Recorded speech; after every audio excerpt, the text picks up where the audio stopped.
আপনারা একজন নির্দোষ মানুষকে ধরে এনেছেন কেন? কোনো প্রমাণ আছে? দেখান। না থাকলে এখনই তাকে ছেড়ে দিন। এটা অন্যায়। তোমাকে জবাব দিতে আমরা বাধ্য না। তুমি সাংবাদিক বলে সব জায়গায় দাদাগিরি করবে? এটা থানা, তোমার অফিস না। চুপচাপ বের হয়ে যাও। এই মুহূর্তে সাংবাদিক নিজের ধৈর্য হারায়। হাত কাঁপছে, চোখ লাল হয়ে গেছে। পুলিশ অফিসারও প্রস্তুত, দুজনেই বিস্ফোরণের মুখে। আর ঠিক তখনই ঘটে যায় অপ্রত্যাশিত ঘটনা। সবাই স্তব্ধ হয়ে যায়। আমি সত্যের জন্য লড়াই করি, কারো ভয় করি না। আজও এই থানায় এসেছি এক নিরীহ মানুষের বিচার চাইতে। আপনারা ক্ষমতা দেখান, আমি সত্য দেখাই। দেখি আজকে যেতে। আপনার ক্ষমতা নিয়ে প্রশ্ন করবেন না। এই থানায় এসে এত বড় কথা বলার সাহস কোথা থেকে আসে?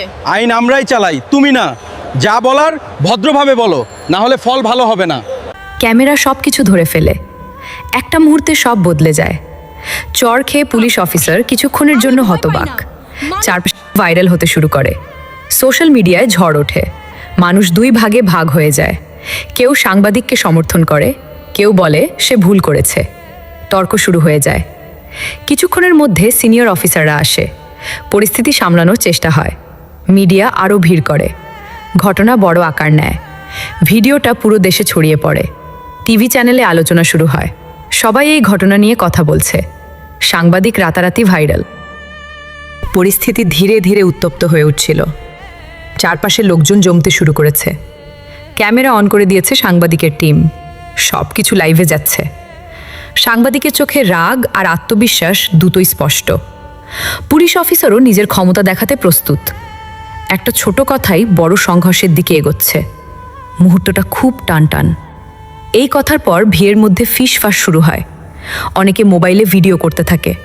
সাংবাদিকের টিম পুরো ঘটনাটা রেকর্ড করছে। তুমি আমাকে ভয় দেখাচ্ছ? আমি সত্যের জন্য সব হারাতে রাজি। তুমি অন্যায় করছো, এটা সবাই জানবে। আজকেই জানবে। একটা কথা বেশি বলছো। তোমার মতো অনেককে দেখেছি। 2 মিনিটে ঠিক করে দেব। শেষবারের মতো বলছি, চলে যাও। চাপ বাড়তে থাকে পুলিশের উপর।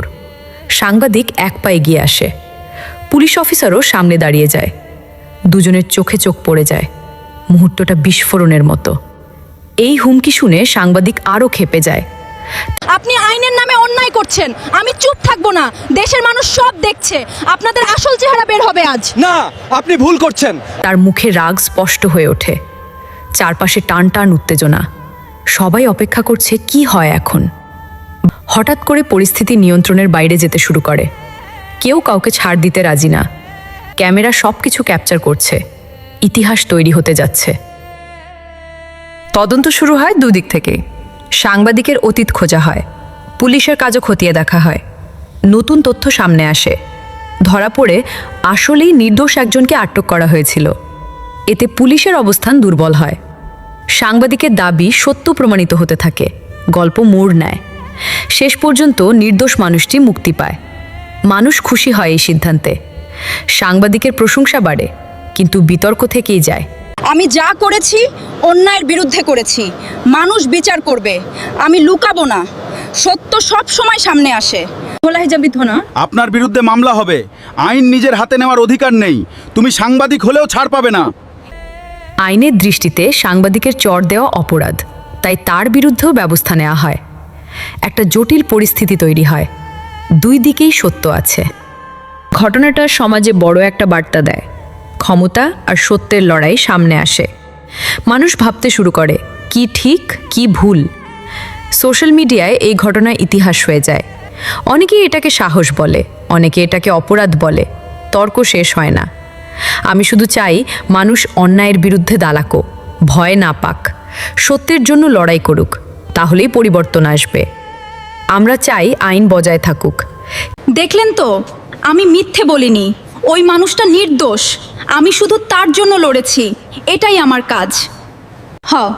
হয়তো ভুল হয়েছে, কিন্তু তোমার কাজও ঠিক ছিল না। আইন ভাঙার অধিকার কারও নেই, এটা মনে রাখো। ঠিক আছে। কেউ নিজের হাতে বিচার না করুক, সব কিছু নিয়মে হোক, তবেই সমাজ ঠিক থাকবে। শেষে দেখা যায় দুজনেরই কিছু ভুল ছিল, কিন্তু দুজনের উদ্দেশ্য পুরোপুরি খারাপ ছিল না। এই দ্বন্দ্বই গল্পটাকে গভীর করে তোলে। দর্শক চিন্তায় পড়ে যায়। আমি শাস্তি পেলে মেনে নেব, কিন্তু অন্যায়ের বিরুদ্ধে কথা বলা বন্ধ করব না। এটাই আমার দায়িত্ব, এটাই আমার পরিচয়। আমরাও আমাদের ভুল থেকে শিখব। আইন সবার জন্য সমান হওয়া উচিত। ক্ষমতা অপব্যবহার ঠিক না, আমাদেরও দায়িত্ব আছে। শেষে সাংবাদিক আর পুলিশ একসাথে কাজ করে। ভুল শুধরে নেওয়ার চেষ্টা শুরু হয়। একটা চর থেকে শুরু হয়েছিল ঝড়, কিন্তু শেষটা হয়ে যায় শিক্ষা আর পরিবর্তনের গল্প। তুমি একটা ভিখারি, আমার সম্মান নষ্ট করছো। তোমার সাথে আমি আর থাকতে পারবো না। না, আমাকে ছেড়ে যেও না প্লিজ। কিন্তু তোমাকে ভালোবাসি। আমাদের মেয়ের জন্য হলেও থেকো। আমি গরিব, কিন্তু তোমাকে ভালোবাসি। আমাদের মেয়ের জন্য হলেও থেকো। তাদের সংসারে অনেক কষ্ট ছিল। স্বামী রাস্তায় ভিক্ষা করে সংসার চালাতো, স্ত্রী পড়াশোনা করে বড় অফিসার হয়েছিল। স্ত্রীর জীবনে উন্নতি আসতে থাকে, সে শহরে বড় পোস্টিং পায়, কিন্তু স্বামী ও মেয়েকে অবহেলা করতে শুরু করে। ছোট মেয়েটা বাবাকে খুব ভালোবাসতো, সে বাবার কষ্ট বুঝতে পারত। মায়ের আচরণে সে কষ্ট পেত। এই ভিখারির সাথে আমি থাকতে পারবো না। তুমি আর মেয়েকে নিয়ে চলে যাও।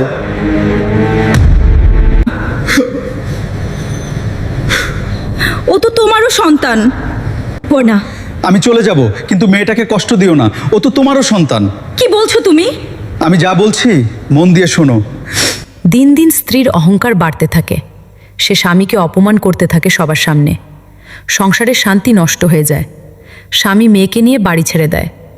তাদের থাকার কোনো জায়গা ছিল না। তা বাবার হাত ধরে থাকে। সে ভয় পেলেও বাবাকে শক্তি দেয়। তাদের সম্পর্ক আরও গভীর হয়।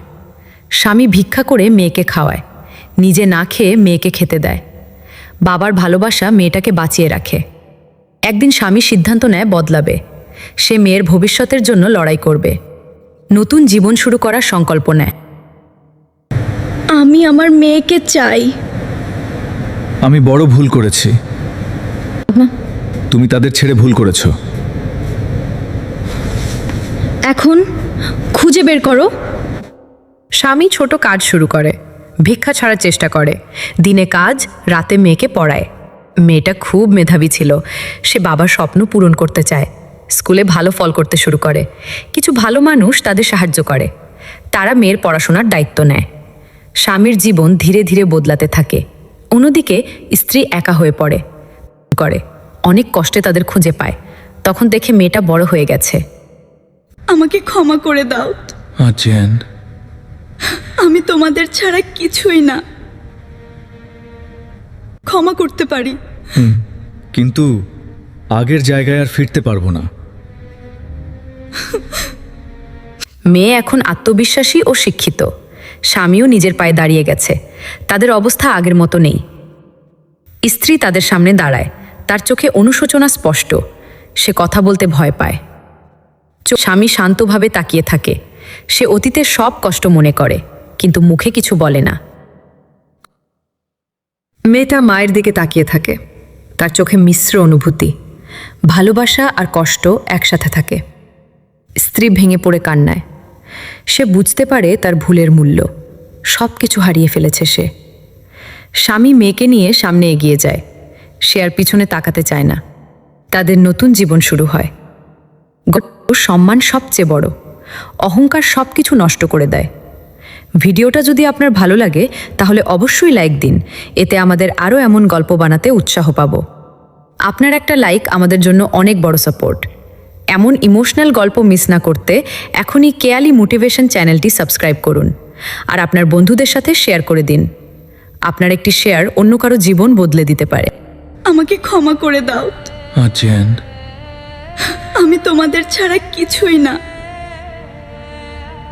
ক্ষমা করতে পারি, কিন্তু আগের জায়গায় আর ফিরতে পারবো না।